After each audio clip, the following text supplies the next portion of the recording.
descarado esto, paradito, ¿no? Pero el pueblo Cuba en la cara. Mira la pinga, esa pinga. La otra pinga.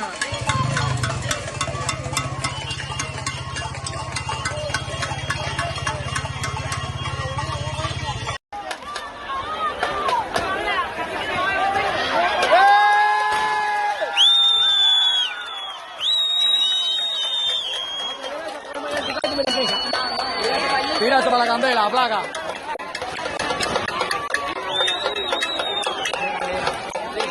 Sigue tirando, papá. Aquí hay 10.000 aquí que todos son... Aquí hay 800 que son chivatos. Tira eso para la candela, se lo vas a tirar.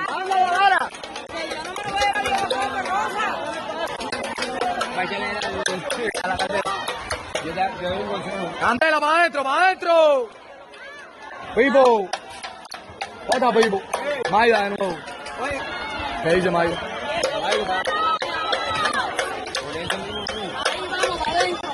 Ahora sí se calentó esto, papi.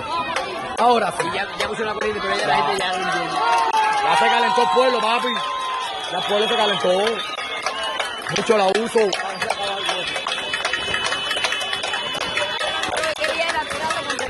Yo vivo en el Parque Matila. El cristal se rompe con una piedra, el cristal se rompe con una piedra, pero ahora mismo aquí hay tú ves que hay 10.000 gente que están en la bucenería, pero hay 10.000 que son policías. Ahí estamos.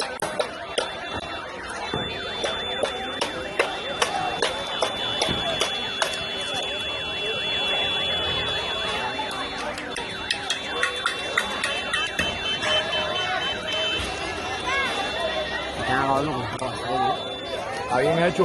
Tipo, la gente decían que no. Dicen que no. Tipo, ¿cuánta gente se la quemó la carne y se la ha jodido la carne? Yo mismo en el frío en mi casa no tengo nada, porque no puedo tenerla. Tú estás alimentando el pueblo mío con chuleta. En la casa se perdieron 10 libras de carne. Dos de puerco, un picadillo, dos chuchones. ¿Cómo la pones?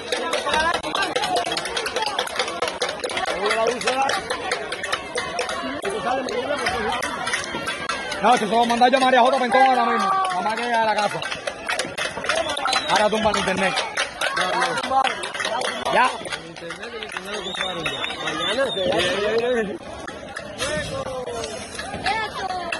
Quémala, quémala. ¡Quémala, quémala! No, no la queme. No la queme, que esa es la de nosotros.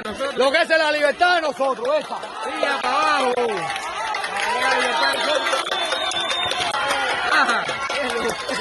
Es un loco. ¡La computadora! ¡Ya la corriente!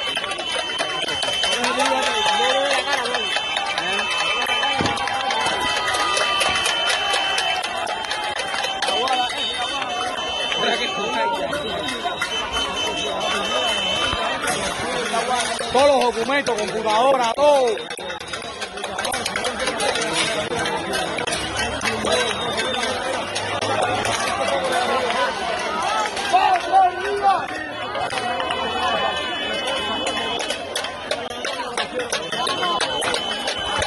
Eso es lo que tienes que hacer.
Van a cambiar para adentro ahora.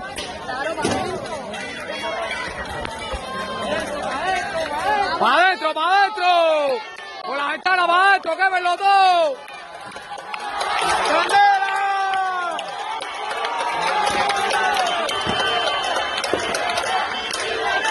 ¡Libertad! ¡Libertad! ¡Libertad! ¡Libertad! ¡Libertad!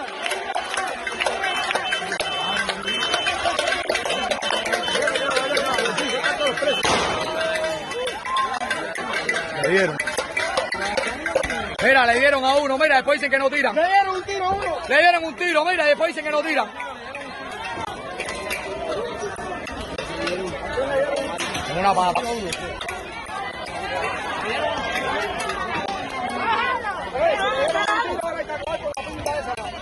Pues le tiraron, ahora acaban con eso.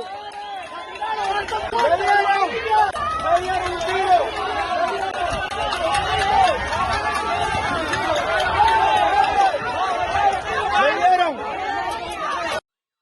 Vecinos de Morón, en Ciego de Ávila, incendiaron la sede del Partido Comunista de Cuba en medio de fuertes protestas nocturnas contra los apagones, la crisis de combustible y la situación del país. Testigos y periodistas independientes difundieron videos donde se ve a manifestantes entrar al local del PCC, sacar muebles, cuadros y propaganda, amontonarlos en la calle y prenderles fuego mientras gritaban consignas contra el régimen. En el momento de mayor tensión, al menos un policía habría disparado su arma e impactado en el muslo a un joven que estaba cerca de una fogata frente al edificio, según denuncias locales y las imágenes en redes. Vecinos lo cargan y se lo llevan para auxiliarlo, mientras continúa el incendio y se escuchan gritos y cacerolazos. Durante los hechos se reportó además un corte de internet en la zona, algo que activistas vinculan a un intento del régimen de bloquear la difusión de las protestas.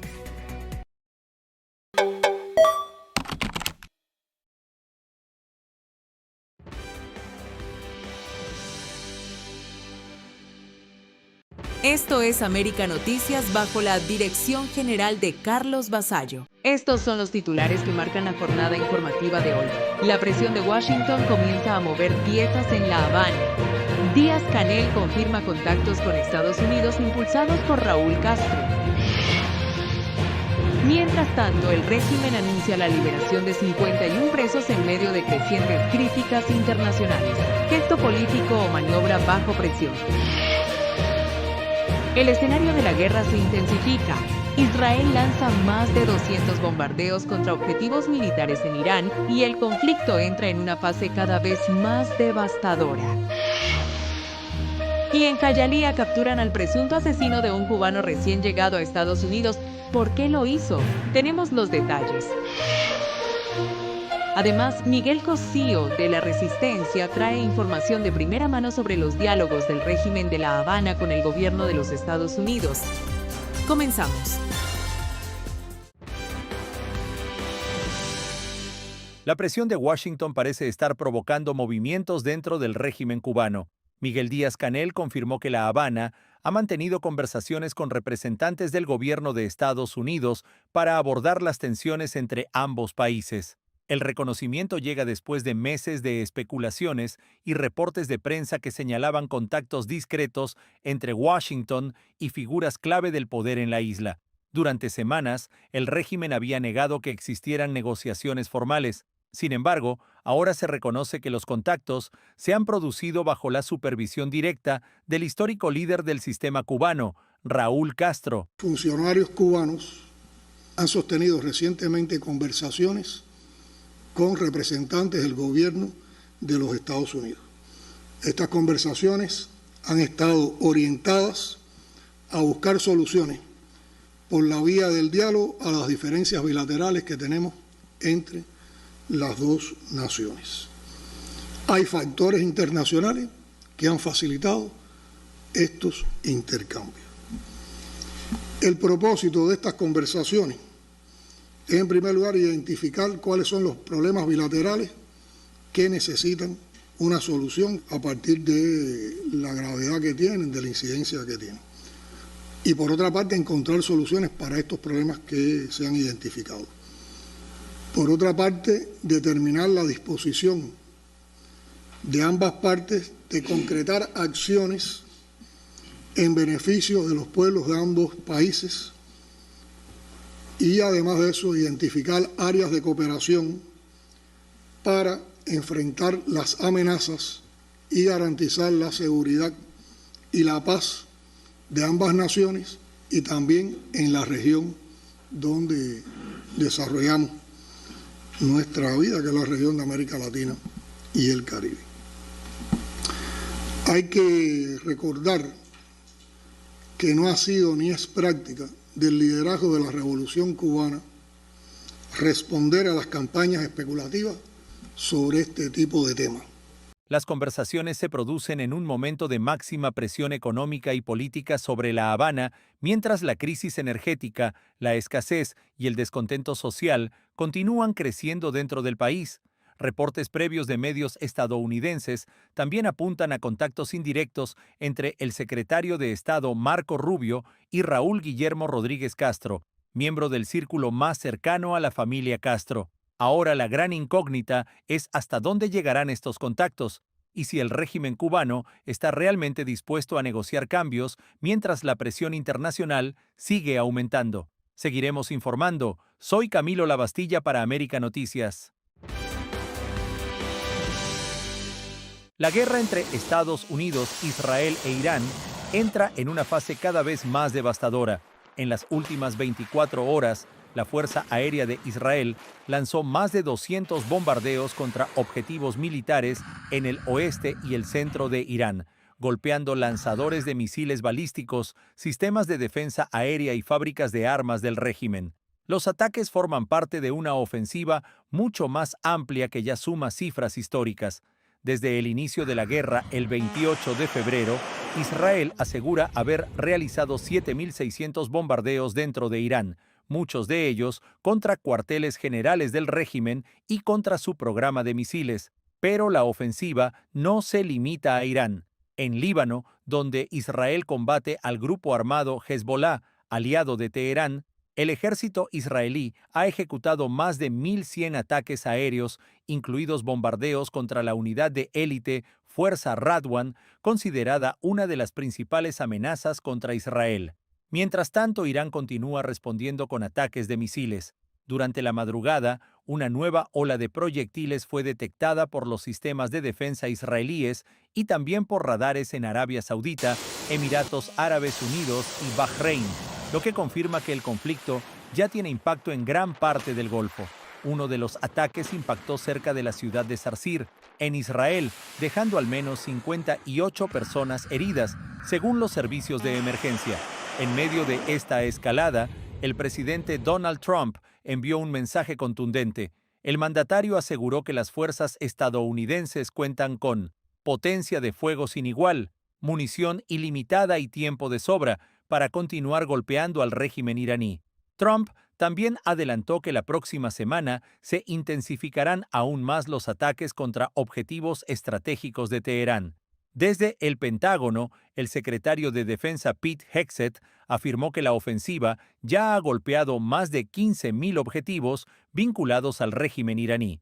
Hegseth también reveló que Mojtaba Khamenei, considerado el nuevo líder supremo de Irán, estaría herido y posiblemente desfigurado tras los ataques recientes. Sabemos que el nuevo líder, supuestamente no tan supremo, está herido y probablemente desfigurado. Ayer emitió un comunicado, bastante débil, la verdad, pero sin audio ni video. Era un comunicado escrito. Hizo un llamado a la unidad. Al parecer, matar a decenas de miles de manifestantes es su concepto de unidad. Sepa. Mientras tanto, Estados Unidos ha dado otro paso en la presión contra el liderazgo iraní. El Departamento de Estado anunció recompensas de hasta $10 millones por información que permita localizar a altos dirigentes del régimen vinculados con el cuerpo de la Guardia Revolucionaria Islámica, al que Washington acusa de planificar ataques terroristas en distintas partes del mundo. Entre los nombres incluidos en la lista están Mojtaba Khamenei y Ali Larijani, además de otros altos mandos del aparato de seguridad iraní. Después de casi 2 semanas de combates, la guerra sigue escalando, con miles de bombardeos, ataques de misiles y una presión militar cada vez mayor sobre el régimen de Teherán, informó Camilo Lavastilla para América Noticias. El régimen cubano anunció que excarcelará a 51 presos en los próximos días, una decisión que llega en medio de crecientes cuestionamientos internacionales por la situación de los derechos humanos en la isla.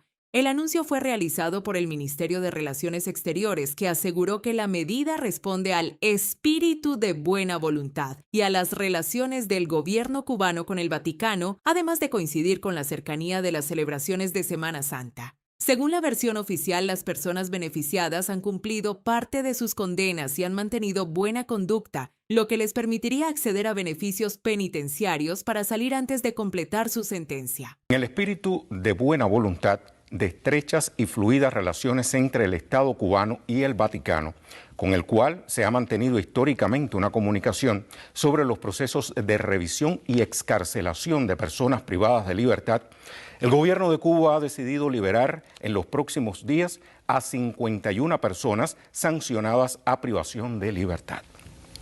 Todas han cumplido una parte significativa de la pena y han mantenido buena conducta en prisión. Pero el contexto en que se produce la decisión ha levantado interrogantes. Organizaciones de derechos humanos denuncian que más de 1.200 presos políticos continúan encarcelados en Cuba, una cifra que sigue aumentando la presión internacional sobre el régimen. El propio gobernante Miguel Díaz-Canel salió a negar que la liberación tenga relación con presiones externas, especialmente de Estados Unidos. Durante una comparecencia ante medios oficiales aseguró que se trata de una decisión soberana del sistema judicial cubano. La decidimos nosotros soberanamente, no es única, la hemos hecho en otros momentos. Incluso en la nota se dan datos de momentos en que hemos acudido a esa práctica. Es soberana, la hacemos en este momento por las explicaciones que se dan en la nota y sencillamente responde a nuestra vocación humanista y a la manera en que la revolución trata con justicia. Caso, fíjense, está reconociendo que son personas que han mantenido una buena conducta y nosotros reconocemos en nuestras normas legales los beneficios.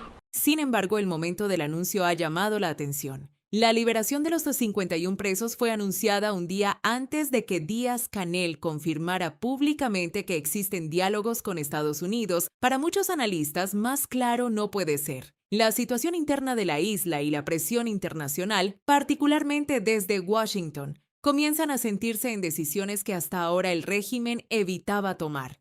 El anuncio también llega después de recientes contactos entre La Habana y el Vaticano. A finales de febrero, el canciller cubano Bruno Rodríguez se reunió en Roma con el Papa León XIV y con el secretario de Estado de la Santa Sede. Hasta ahora el gobierno no ha revelado los nombres de los reclusos que serán liberados, ni ha aclarado si entre ellos se encuentran presos políticos. Mientras tanto, la decisión vuelve a poner el foco en una pregunta que sigue sin respuesta clara: si este gesto es realmente humanitario o el resultado de una presión internacional que cada día pesa más sobre el régimen cubano, informó Leticia Grau para América Noticias. Miles de cubanos que viven en Estados Unidos y ya cumplen los requisitos para solicitar la residencia permanente enfrentan ahora una situación de incertidumbre. Sus trámites migratorios permanecen paralizados, lo que ha dejado a muchos solicitantes en un limbo legal mientras esperan respuesta del Servicio de Ciudadanía e Inmigración de Estados Unidos. Ante esta situación, un grupo de abogados prepara una demanda federal para obligar al gobierno a reactivar miles de casos que llevan meses sin avanzar. La iniciativa es impulsada por la abogada de inmigración Claudia Cañizares junto al abogado Mark Prada, quienes aseguran que la suspensión del procesamiento está afectando a un número muy elevado de solicitantes cubanos que aplicaron a la residencia bajo la Ley de Ajuste cubano. Según estimaciones de los abogados, más de 100,000 casos podrían estar impactados por estos retrasos. Durante la espera, muchos solicitantes también han enfrentado otros problemas, como la negativa de permisos de trabajo, lo que ha complicado la situación económica de familias que ya habían iniciado su proceso de regularización. Los abogados sostienen que, al tratarse de una demanda colectiva, existe la posibilidad de que el gobierno federal llegue a un acuerdo judicial que permita acelerar la revisión de los casos pendientes. La abogada Claudia Cañizares explica en qué consiste esta acción legal y cómo podrían sumarse los afectados. Estamos organizando una demanda de grupo específicamente para cubanos que entraron a los Estados Unidos entre el 2023, 2024 y principios del 2025 con el programa de parol humanitario o el programa de parol de reunificación familiar o el programa de CBP-1. También estamos buscando que estas personas hayan aplicado a la residencia bajo la ley de ajuste cubano y que actualmente la tengan pendiente. Nuestro objetivo con esta demanda es argumentar de que las pausas que está haciendo el gobierno a los trámites de inmigración les está causando a ustedes un daño y también estamos pensando hacer otros argumentos legales que luego sabrán. El propósito es que obviamente ustedes logren obtener su residencia lo antes posible y no tener que seguir esperando por estas pausas administrativas, las cuales le están causando daño ya que no tienen permiso de trabajo. La demanda tenemos idea de presentarla la próxima semana, entre el lunes o el miércoles, cuando terminemos de organizar a todas las personas que se han inscrito. Informó Camilo Lavastilla para América Noticias.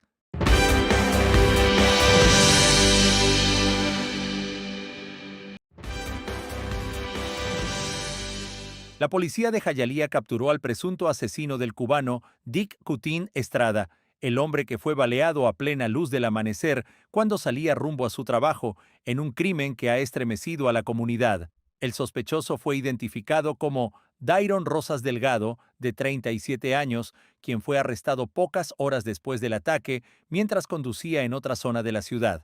Este jueves compareció ante la corte y un juez ordenó que permanezca detenido sin derecho a fianza, enfrentando cargos por asesinato en segundo grado con un arma de fuego. El violento hecho ocurrió alrededor de las 6:18 de la mañana frente a un complejo de apartamentos ubicado en West 19 Avenida y West 56 Street, cerca del Palmetto Expressway. Según los investigadores, varios residentes llamaron al 911 tras escuchar hasta 10 disparos que rompieron la tranquilidad del vecindario. Cuando los agentes llegaron al lugar encontraron a la víctima sin vida sobre la acera. Familiares confirmaron que se trataba de Dick Cutín Estrada, un cubano que había llegado a Estados Unidos hace aproximadamente un año bajo parole humanitario. Estrada era soldador, esposo y padre de 2 hijos, y según sus allegados, había salido de su casa minutos antes para comenzar su jornada laboral cuando fue atacado. Parte del crimen quedó registrado por cámaras de seguridad, donde se observa al agresor disparar varias veces antes de escapar corriendo hacia el interior del complejo residencial. En el momento que estoy parado hoy, siento los disparos, pero me quedo así mirando y digo, ¿y esos disparos salieron? Cuando miro para el lado, siento a la persona tirar en el piso quejándose de los disparos ya. Las autoridades indicaron que el sospechoso vive en un edificio frente al lugar del tiroteo, pero hasta el momento no se ha establecido una relación clara entre él y la víctima. Los investigadores manejan la posibilidad de que se trate de un acto de violencia aparentemente aleatorio. Para la familia, la tragedia ha sido devastadora. Una prima del fallecido relató que la esposa de Estrada comenzó a preocuparse cuando notó que el auto seguía estacionado frente al edificio y él no respondía al teléfono. Yo quiero mucho a mi prima es como si fuera mi hermana. Vinieron a este país con muchas ideas y el sueño se le ha ido, vaya, a deteriorarse porque realmente así son las cosas de la vida. Ahora, mientras el sospechoso permanece tras las rejas, la comunidad intenta comprender cómo una mañana de rutina terminó en un crimen brutal que dejó a 2 niños sin su padre y a una familia marcada por la violencia. Seguiremos de cerca los detalles de esta noticia. Soy Camilo Lavastilla para América Noticias. Una vez más, cuando cae la noche en Cuba, el silencio se rompe con el sonido metálico de las cazuelas. Lo que antes era un murmullo de frustración se está convirtiendo en un grito colectivo. El pueblo ya no aguanta. La noche de este jueves, vecinos del municipio habanero de Marianao salieron a las calles en medio de un nuevo apagón.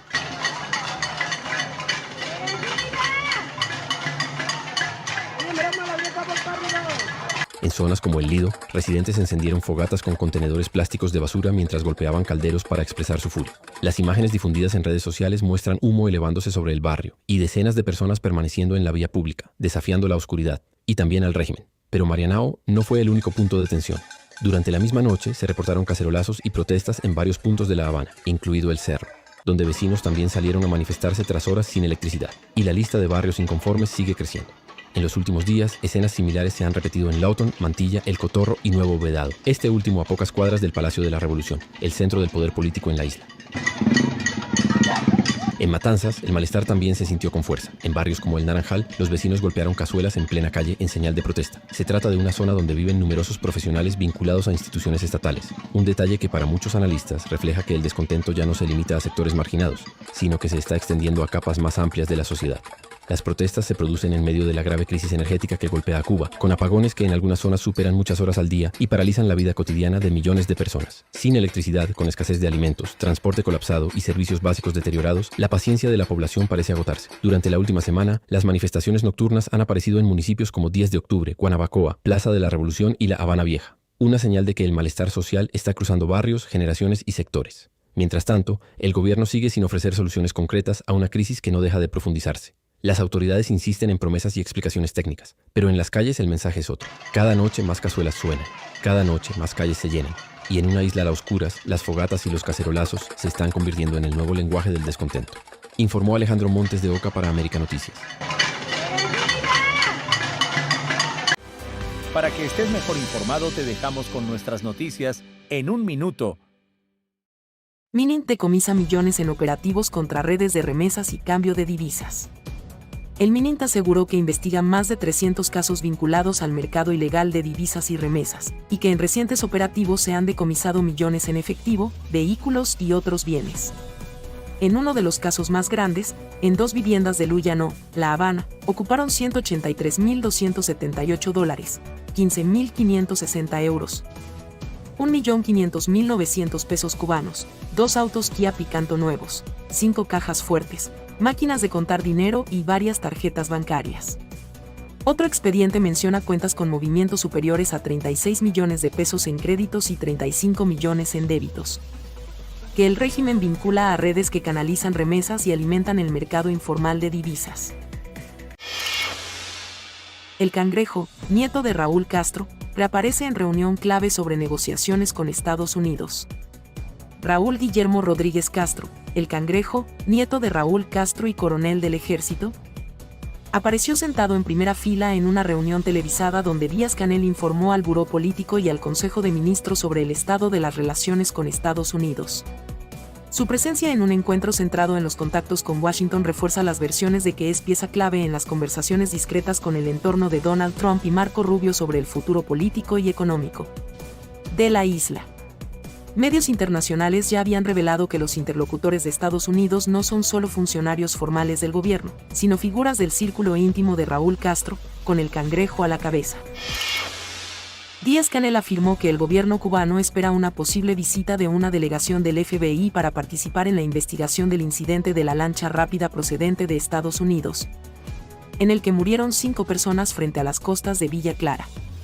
Según explicó, La Habana ya entregó información del caso a Washington y la parte estadounidense manifestó por vía diplomática y consular su interés en colaborar en el esclarecimiento de los hechos. El gobierno mantiene que los ocupantes de la lancha planificaban una infiltración armada y que fueron ellos quienes dispararon primero contra los guardafronteras. Versión que organizaciones del exilio y familiares de las víctimas ponen en duda.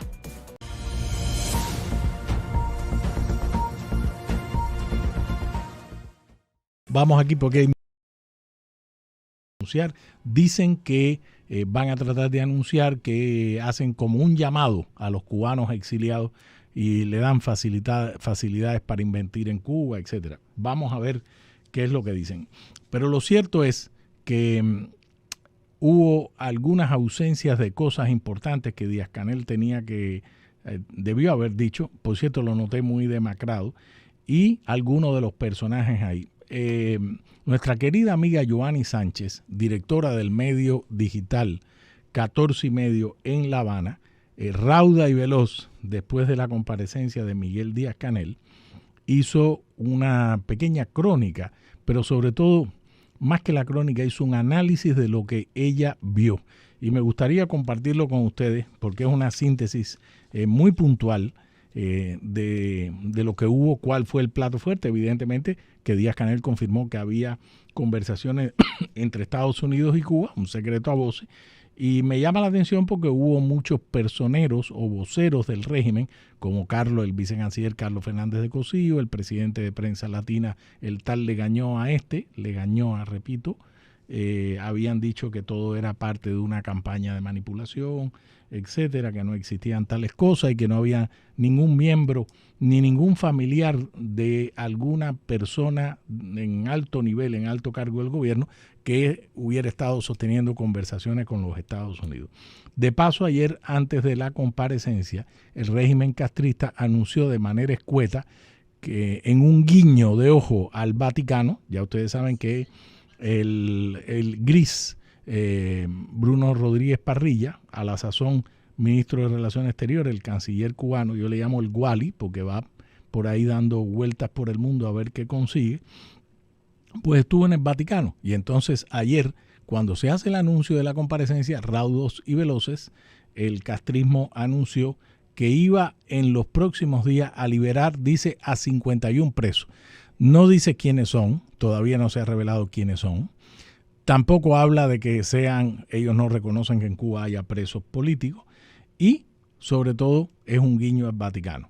Lo que debieron haber hecho es decir, bueno, liberamos a todos los presos políticos, los 1000 y tantos de presos políticos, y se acabó. Y eso sería un paso importante para cualquier diálogo serio, si es que lo quisieran tener con Estados Unidos. Pero ¿por qué no oímos rápidamente a Yoani Sánchez, que la crónica está maravillosa, el análisis mejor todavía? Un saludo desde La Habana. Soy Yoani Sánchez, cubana, periodista ciudadana, y hago este breve video para analizar la comparecencia que recién acaba de hacer el gobernante cubano Miguel Díaz-Canel en los medios oficiales.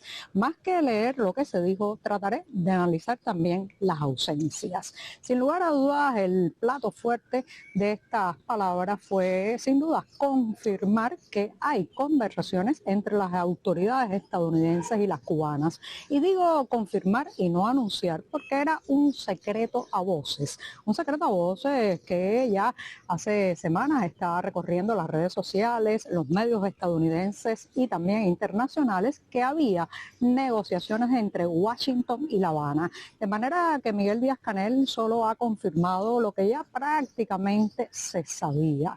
Otra cuestión es que al hombre que vemos hablando, el hombre que llega ante estos micrófonos, por cierto, con una prensa oficial muy seleccionada, no es una conferencia abierta a la prensa internacional, a periodistas que puedan hacer preguntas incómodas. Es un hombre que no fue votado en las urnas, no fue elegido por los cubanos, sino más bien es un vocero del verdadero poder en Cuba, dígase Raúl Castro y su clan familiar. De manera que al que estamos viendo ahí confirmando las negociaciones y las conversaciones entre Washington y La Habana, es el hombre que le han mandado a dar la noticia oficial, pero no es el hombre que ha decidido esas conversaciones ni el rumbo, el derrotero de esas posibles negociaciones. Las ausencias más notables, además de la prensa internacional que brillaba por su ausencia en esta comparecencia, es sin duda la falta de un tono beligerante. Miguel Díaz-Canel es un hombre que se ha caracterizado porque cada vez que habla de Estados Unidos lo hace con adjetivos altisonantes, en tono de trinchera y de crispación constante. Sin embargo, aquí estaba más bien pausado, hasta temeroso en algunas frases y cuidando mucho no parecer que enseñaba los dientes. Esto es significativo. Recuerden que este es el hombre que el 11 de julio de 2021 se paró frente a las cámaras de televisión nacional y dijo que la orden de combate había sido dada. Bueno, pues hoy no quedaba nada de aquel talante agresivo, aquel talante poderoso. Se veía un hombre también golpeado por las circunstancias de un país en una crisis energética profunda, de las protestas populares que van creciendo cada vez más en las calles cubanas. Esto que ven detrás de mí como suciedad sobre la ciudad es el humo de la quema de basura, que no solamente es parte de una solución popular a las montañas de desperdicio, sino que ya forman parte, estas llamas que se le dan a los desechos de las protestas populares que todas las noches están sacudiendo La Habana. Entonces, también entre las ausencias está el silencio a apretarse el cinturón, el silencio al sacrificio, que ha sido parte de la retórica oficial cubana. Evidentemente, Miguel Díaz-Canel, su equipo y las autoridades cubanas saben del hartazgo, del hasta aquí que tienen los cubanos y que ya no se nos puede pedir más, no se nos puede pedir más apretarse el cinturón y más sacrificio social. Sin embargo, yo diría que entre las presencias más llamativas de esta comparecencia pública está allí sentado en la sala como parte de la audiencia, de la selecta audiencia elegida, nada más y nada menos que Raúl Guillermo Rodríguez Castro. ¿Quién es esta persona? El nieto de Raúl Castro, y a quien se le señala en los medios internacionales y en los rumores de las redes como el posible interlocutor de Washington con la parte cubana. Un hombre que por demás no tiene un cargo público, que no sea ser parte de la escolta de su abuelo. Por tanto, ¿por qué está allí? ¿Por qué mira a Miguel Díaz-Canel mientras él explica todo esto de las negociaciones entre La Habana y Washington? Bueno, evidentemente es la persona que está controlando que el vocero, que el transmisor de la información lo diga tal y como se le ha orientado. Esto, además de que es bastante penoso, deja claro dónde se centra el poder en Cuba, quién lleva los timones de este país. Esas son las claves más o menos de lo que va dejando esta comparecencia, una comparecencia que abre la puerta a muchas otras que pueden estar determinadas por estas negociaciones que se han desarrollado a escondidas y se estuvieron negando por parte del oficialismo hasta hace muy poco, y que este viernes se han confirmado. Sí, Washington y La Habana están hablando. Miguel Díaz-Canel estaba enterado, lo mantuvieron al margen, no fue incluido, y ahora le toca dar la noticia a todas, y esas muchas otras interrogantes creo que se irán despejando en los próximos días. También se ha anunciado la excarcelación de 51 presos. No se dice que sean presos políticos, pero se puede intuir que en ese acuerdo, que al parecer se hizo con el Vaticano, se incluyan nombres de figuras de la oposición que están tras las rejas. Así que eso es lo que estamos viviendo este viernes. Hay muchas otras grandes ausencias en el discurso de Miguel Díaz-Canel. Una de ellas es un compromiso público de que va a comenzar a despenalizarse la discrepancia en este país. Se va a permitir el disenso, la creación de otros partidos, los grupos políticos de diferentes colores. Eso todavía no lo dice. ¿Llegará? Ya veremos. Por el momento, este es mi comentario y los espero en otro momento, aquí desde La Habana, desde muy cerca también del centro de poder, o al menos del centro formal del poder en Cuba. Gracias por escucharme. Reitero, soy Giovanni Sánchez, cubana, periodista, ciudadana. Estamos de regreso en América Noticias junto a La Resistencia con Miguel Cosío. Rey, bienvenido a La Resistencia. Me encanta el nombre del programa, lo estaba escuchando justo al llegar aquí y la verdad que es un gran privilegio compartir contigo, Cosío, que todos nosotros te consideramos uno de los que más conoce de bien a fondo este tema y creo que llevas un programa con mucho respeto al público y sumamente intelectual e innovador, así que te felicito. Gracias, y todo gracias. un privilegio estar contigo. Gracias, las felicidades son mutuas, te felicito públicamente por tu ascenso muy, muy, muy merecido. Y espero que no te detengas ahí, Rey, ¿eh? Oye, por cierto, antes de comenzar sobre esto, vi una entrevista que te hicieron, larga entrevista, donde explicas, el centro de la entrevista es que explicas por qué razón desde chiquito a ti se te metió en las venas y en la cabeza el tema de Cuba. Tu relación con los abuelos de Pinar del Río, y que una de tus pasiones es la lectura sobre la historia de Cuba. Y conoces muchísimo. Yo no sabía ese ángulo tuyo, o sea, la pasión por la lectura sobre la historia de Cuba, y la relación tuya con los abuelos y lo que les pasó a ellos, etcétera. Así que si tenemos tiempo hoy vamos a comentar sobre ello. Pero te quería preguntar, finalmente Díaz-Canel admitió públicamente ante todos los cubanos que hay conversaciones con los Estados Unidos. ¿Cuál es tu evaluación?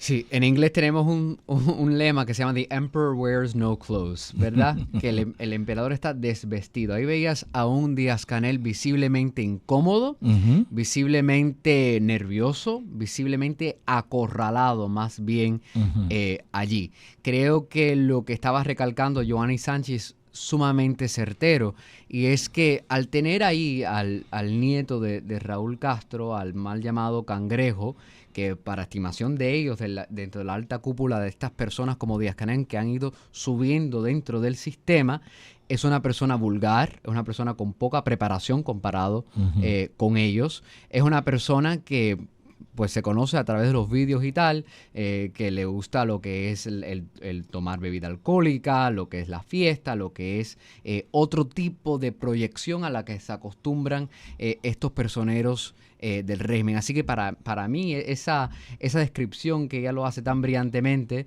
de ver cómo es que estaba ahí de cierto modo el nieto de Raúl Castro como para vigilar lo que iba a hacer Díaz-Canel, yo creo que él está enfrentando presiones, y harán con él lo que siempre han hecho con todos estos personajes títeres, marionetas del régimen, es que estarán ahí y luego se convertirán en un tipo de fije, que lo descartan, lo queman y luego lo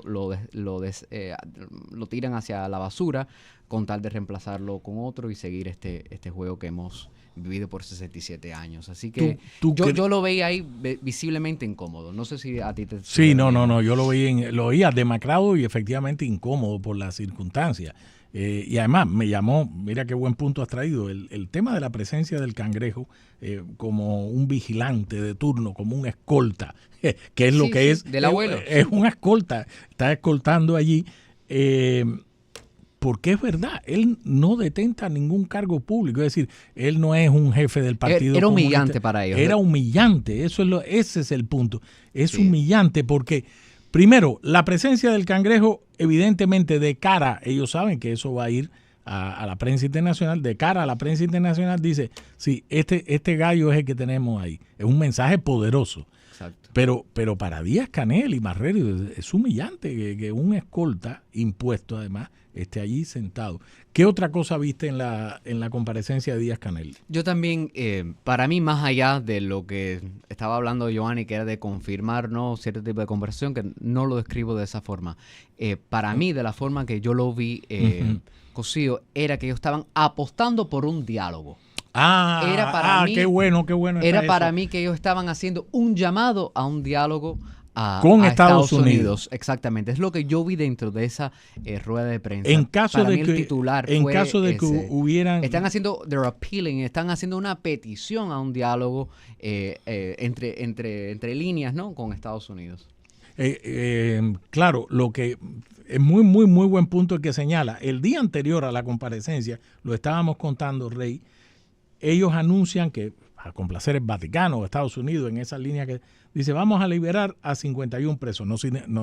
Todavía no sabemos quiénes. Si es en la línea que tú estás diciendo, no sería de parte de ellos, no digamos nuestra, más inteligente decir, libero a 1,000 y pico de presos. Exactamente, incluidos los más conocidos por la comunidad internacional, es decir, los chicos del 11 de julio, del Movimiento San Isidro, claro, Sailí Navarro, en fin, tantos otros que me hasta vergüenza no poder mencionar a tantos porque son tantas de las personas, claro, que sé que aquí entrevistas y que das a conocer sus nombres y lo que les ha sucedido. Harían eso, ¿verdad? Como una señal de buena voluntad, claro, como aportándole cierto tipo de seriedad a estos intentos, pero vuelvo y repito, ellos son los expertos en los cambios cosméticos y tal, entonces creo que como el Vaticano no le va a decir que no a ninguna liberación de ningún preso, claro, porque ellos están en la búsqueda, claro, de verdad, de salvar vidas, de ayudar a la gente y tal, claro, ellos lo van a recibir de buena manera. Ahora existen reportes de ver que el hermano patriota Antúnez acaba de recalcar que su hermano, que está preso dentro de Cuba y tiene familiares, ha denunciado de que algunos de estas personas que supuestamente van a liberar no son presos políticos, sino son presos comunes. Claro. Así que recalcas muy buen punto en el que si de verdad estaban interesados, ¿verdad?, en algo serio, señalarle algo serio a Estados Unidos, hubiesen hecho eso, pero evidentemente no lo hicieron. Así que el congresista Carlos Jiménez, que hoy emitió unas declaraciones a la prensa, compartió con ellos esta mañana. Muy interesante, porque él dice que esto es algo nuevo y no hay fíjense lo que dijo Jiménez hoy, no hay un horario. Sí. Esto es inédito, no sabemos cómo. Sí, es algo totalmente diferente. Evidentemente, si no fuese por el liderazgo del presidente Trump, el secretario de Estado, y esa apertura que nos permitió lo de Venezuela, la captura de Maduro y abrir toda esta caja de Pandora y caja de oportunidades que existe para cambiar, ¿no?, el rumbo en nuestro hemisferio, nada de esto sería posible. Pero definitivamente lo que dijo el congresista Carlos Jiménez hoy es que en Cuba no habían condiciones ningunas ni garantías ningunas para invertir en Cuba si no existen unos cambios políticos contundentes, verdaderos y que vayan a perdurar. Ninguno de las personas de aquí, de nuestra comunidad, incluidos algunos de aquellos que fueron en aquel famoso 2014 con Obama. A Cuba con Obama y luego se arrepintieron o el negocio que pusieron no fue fructífero o no terminaron haciendo el negocio que pretendían hacer porque al régimen no le convenía ciertas determinadas cosas o no aceptaban las condiciones que les imponía el régimen. Así que sin cambios políticos verdaderos, Cosío, será sumamente difícil. ¿Esta administración lo tiene consciente? ¿Tú crees? ¿Tú que estás tan cerca de...? Yo creo que totalmente lo tienen muy conscientes y están muy al tanto de lo que está sucediendo. Justamente el congresista está escribiendo una op-ed, ¿no? Un artículo. Está escribiendo un artículo. ¿Para qué medio? Para un medio aquí grande de Estados Unidos donde va a hablar de este tema. Y quería recalcar también aquí con el público y compartir con ustedes algunas de las declaraciones que hizo hoy el congresista Carlos Jiménez, y es que el régimen necesita a Estados Unidos en estos momentos. Por eso ellos están haciendo ese llamado, lo que hizo Díaz-Canel hoy, que es la manera que nosotros lo estamos interpretando, ¿verdad? Ellos están apelando a un diálogo. Un grito desesperado. Un grito desesperado. ¿Por qué? Porque ellos nos necesitan a nosotros, pero nosotros no necesitamos nada de ellos. Así que creo que todo el leverage, toda la ventaja está de parte, ¿no?, de Estados Unidos, que los tenemos totalmente en la posición más débil en toda su historia, sin la capacidad de producir energía, sin la capacidad de exportar a sus médicos que los tienen esclavos todas las semanas o prácticamente todos los días en estas últimas semanas. Sale un país nuevo a eliminar Guatemala. Esta semana Jamaica y Guatemala. A eliminar su programa de misiones médicas, que sabemos que representa una cifra de miles de millones de dólares para el régimen. Se calcula hasta 70 mil millones de dólares de la pandemia para acá. 70 mil millones de dólares. ¿Dónde está ese dinero, Rey? Entonces, eso obviamente se lo robaron ellos o estará en cuentas de banco en el extranjero, como ellos suelen hacer. Así que le estamos cerrando todas las válvulas que tiene el régimen de flujo de dinero, y eso le está aplicando una presión inmensa. Eso, además de evidentemente, la situación en Venezuela, que a ellos no les conviene, la falta de petróleo, que le hemos puesto una presión diplomática de que algunos países aliados de ellos ahora son temerosos de seguir haciendo negocios con ellos. Es muy buen punto, porque fíjate, Díaz-Canel hoy no menciona ni a Rusia ni a China. Rusia, su principal aliado histórico en 67 años, y no lo menciona. Y lo otro que sí menciona Díaz-Canel es que reconoce que en 3 meses no han recibido una gota de petróleo. Puede ser, también yo sé, Cosío, que hay otras fuentes que dicen que ellos de alguna manera lo hacen, pero claro, será una cifra mínima de lo que ellos logran, pues, robar o bachaquear o no sé, tratar de conseguir para ellos. Pero sin lugar a dudas, creo que el régimen está en su peor posición de lo nunca antes visto, y eso es gracias, vuelvo y repito, de la presión que le ha aplicado esta administración. ¿Dónde está China? ¿Dónde está Rusia? Como la canción esa que sacaron y se viralizó en las redes sociales en el caso de Venezuela. ¿Verdad? Que Venezuela para Rusia y China representaba muchísimo más de lo que representa Cuba. Evidentemente, a Cuba lo que le beneficia es su posición geográfica tan cercana a Estados Unidos, pero no tiene las grandes riquezas naturales que tiene Venezuela, y que a Rusia y China y estos otros de enemigos de Estados Unidos utilizaban esas riquezas naturales, sea el petróleo, sea el uranio, sea otro tipo de metales, para beneficiarse ellos, ¿verdad? En sus grandes aventuras de ser las potencias mundiales. Así que si China no intervino en el caso de Venezuela, si Rusia no pudo intervenir, si Irán, que ahora pues está al desaparecerse, no pudo hacer nada por salvar a Maduro, mucho menos lo harán para salvar al régimen de Cuba. Ustedes que estudian esto todos los días, Joséito, ¿tenemos que ir a una pausa o todavía? Porque quiero seguir conversando aquí ampliamente con Ray Anthony hoy.